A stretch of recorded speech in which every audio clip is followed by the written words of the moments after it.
আসসালামু আলাইকুম ওয়া রাহমাতুল্লাহ।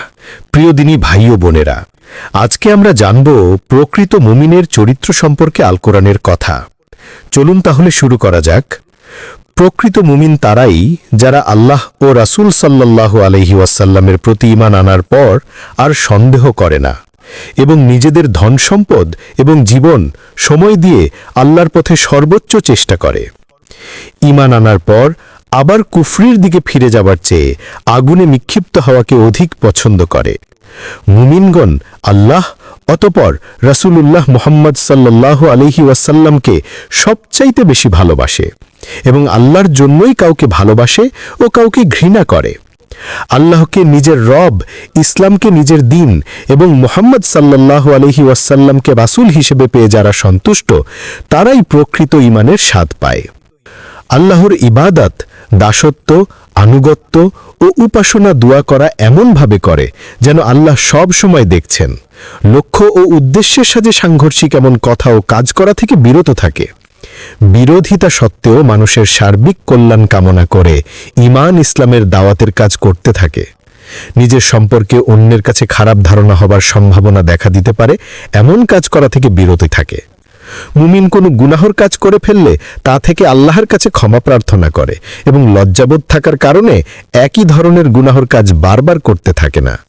মুমিনগণ ঐক্যবদ্ধ থাকে, কারণ ঐক্যবদ্ধভাবে কাজ করা ছাড়া কোনোভাবেই সফল হওয়া যায় না। সুতরাং মুমিন ভাই বোনদের ছোটখাটো ভুল ত্রুটিগুলো ক্ষমা করে দেয় এবং কারো কোনো ভুল শুধরানোর জন্য তাকে আলাদাভাবে নম্রভাবে নসিহত করে। মুমিন শুধু মুমিনদেরকেই অন্তরঙ্গ বন্ধু হিসেবে নেয় এবং মুমিনদের সম্পর্কে কুধারণা পোষণ করে না। নিজেদের মধ্যে আলোচনার মাধ্যমে সিদ্ধান্ত নেয়। আলোচনার পর আমিরের সিদ্ধান্ত যদি নিজের দেয়া মতের বিপরীত হয়, তবুও তা খুশি মনে মেনে পালন করে। এক্ষেত্রে নিজের কাছে যা সর্বোত্তম মনে হবে সে মতামতই দেয়। যখন কোনো বিষয়ে নিজেদের মধ্যে মতপার্থক্য হবে, তখন তার সমাধানের জন্য আল্লাহ ও তার রাসূল সাল্লাল্লাহু আলাইহি ওয়াসাল্লামের দিকে ফিরে যায় এবং এটাই পরিণামের দিক দিয়ে উত্তম। আমিরের আদেশ যদি কোরআন সুন্নাহর সুস্পষ্ট বিরোধী না হয়, তবে তা অবশ্যই পালন করে। আমার দায়িত্ব পালন সম্পর্কে আমাকেই জবাবদিহি করতে হবে, এটা মনে রেখে অর্পিত দায়িত্ব সুন্দরভাবে পালন করে। প্রকৃত মুমিন তারাই যারা নিজের জন্য যা পছন্দ করে তার ভাইয়ের জন্যও তাই পছন্দ করে। মুমিনগণ একটা শরীরের মতো, কোনো অঙ্গ অসুস্থ হলে যেমন সমস্ত শরীর কষ্ট পায়, তেমনি কোনো মুমিন কোনো সমস্যায় পড়লে সকলেই তা অনুভব করে সে কষ্ট দূর করতে সাধ্যমতো চেষ্টা করে। সর্বাবস্থায় সত্য ও ন্যায়ের পক্ষে থাকে ও ন্যায় বিচার করে। ন্যায় বিচার করতে সূরা নিসার ১৩৫ নং আয়াত অনুসরণ করে। কোনো সম্প্রদায় বা কারো প্রতি ঘৃণা বা রাগান্বিত থাকলেও আল্লাহর নির্ধারিত সীমা লঙ্ঘন করে না। বড় বড় গুনার শাস্তি আল্লাহ কি দিয়েছেন তা মাথায় রেখে সেসব গুনাহ থেকে তো দূরে থাকেই, এমনকি ছোট গুনাহ থেকেও বিরত থাকার জন্য সর্বোচ্চ চেষ্টা করে। মনে রাখতে হবে, যারা সব সময় সত্যকে মেনে গ্রহণ করে তারাই হলো মুত্তাকি। সময় মতো খুশু খুজুর সাথে সালাত আদায় করে এবং সালাতের মাধ্যমে আল্লাহর সাথে সম্পর্ক আরও দৃঢ় করে, যেন এই সালাত মুমিনদের সকল প্রকার অশ্লীল ও গর্হিত খারাপ কাজ করা থেকে বিরত রাখে। অনর্থক কথা ও কাজ যার মাধ্যমে দুনিয়া এবং আখিরাতে কোনো কাজে আসবে না এমন কথা ও কাজ করা থেকে বিরত থাকে এবং এমন পরিস্থিতির সম্মুখীন হলে তা সুন্দরভাবে এড়িয়ে চলে। জ্ঞান অর্জনের মাধ্যমে অবসর সময়ের সর্বোত্তম ব্যবহার করে, যেন ঈমান ইসলাম সম্পর্কে মানুষের প্রশ্নের সঠিক উত্তর দিতে পারে। মনে রাখতে হবে, ঈমান ইসলাম ও কুফর শিরক সম্বন্ধে জ্ঞান অর্জন করা ফরজ। কোনো বিষয় না বুঝলে সে বিষয় প্রশ্ন করে সঠিকভাবে বুঝে নেয়। সত্য অস্বীকার করার কারণে অহংকারী ব্যক্তি যেমন জান্নাতে প্রবেশ করবে না, তেমনি অহংকার থাকলে কেউ সঠিক জ্ঞান অর্জন করতে পারে না।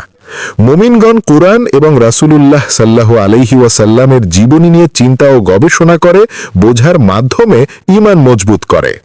কোনো কিছু জানা না থাকলে তখন ধারণা বা অনুমানের ভিত্তিতে কোনো কিছু বলে বা করে না। আল্লাহ সব সময় দেখছেন তা মনে রেখে নিজ চরিত্র আরো উত্তম করার জন্য সর্বদা চেষ্টা করতে থাকে। হাসরের দিনে উত্তম চরিত্রের কারণে মর্যাদা অনেক বৃদ্ধি পাবে এবং যে কোনো নফল আমলের চাইতে উত্তম চরিত্রের জন্য পাল্লা অনেক ভারী হবে ইনশাআল্লাহ। সেজন্য মন্দকে মন্দ দিয়ে নয় বরং ভালোর দ্বারা মোকাবেলা করে। চরিত্র এমন পর্যায়ে নিতে চেষ্টা করতে থাকে যেন মানুষের মধ্যে দৃঢ় ধারণা হয় যে এর দ্বারা আমার কোনো ক্ষতি হবে না। কথা বলার সময় কারো উপর নেতিবাচক প্রভাব বা মনোবল ভেঙে ফেলছে কিনা তা বিবেচনা করে বলে। মানুষের কাছ থেকে উপকৃত হলে কৃতজ্ঞতা প্রকাশ করে। মুমিন যখন কোনো মানুষের উপকার করবে তখন তা একমাত্র আল্লাহর সন্তুষ্টির জন্যই করবে এবং প্রতিদান একমাত্র আল্লাহর কাছেই যাবে। যার উপকার করেছে তার কাছ থেকে ধন্যবাদও আশা করে না। সব সময় খেয়াল রাখে আমার আচার আচরণের কারণে মানুষ যেন ইসলাম সম্পর্কে ভুল ধারণা করার সুযোগ না পায়। ঈমান এনে আমলে চলে কারিগণ জান্নাতের সর্বোচ্চ স্তরে অবস্থান করবে, আর মুনাফিকরা জাহান্নামের সর্বনিম্ন স্তরে অবস্থান করবে। তাই মুনাফিকের বৈশিষ্ট্য থেকে মুমিন সবচেয়ে দূরে থাকে। মুনাফিকের 4টি বৈশিষ্ট্য, যথা 1 মিথ্যা বলা, 2 ওয়াদা ভঙ্গ করা, 3 আমানতের খেয়ানত করা এবং 4 রেগে গেলে গালিগালাজ করা। প্রথম 3টি কাজ করা ছাড়া কাউকে ধোঁকা দেয়া সম্ভব নয়। যারা মানুষকে ধোঁকা দেয় তারা মুসলিমদের অন্তর্ভুক্ত নয়। কোনো কিছু শোনার পর যারা যাচাই না করেই প্রচার করে তারাও মিথ্যাবাদী।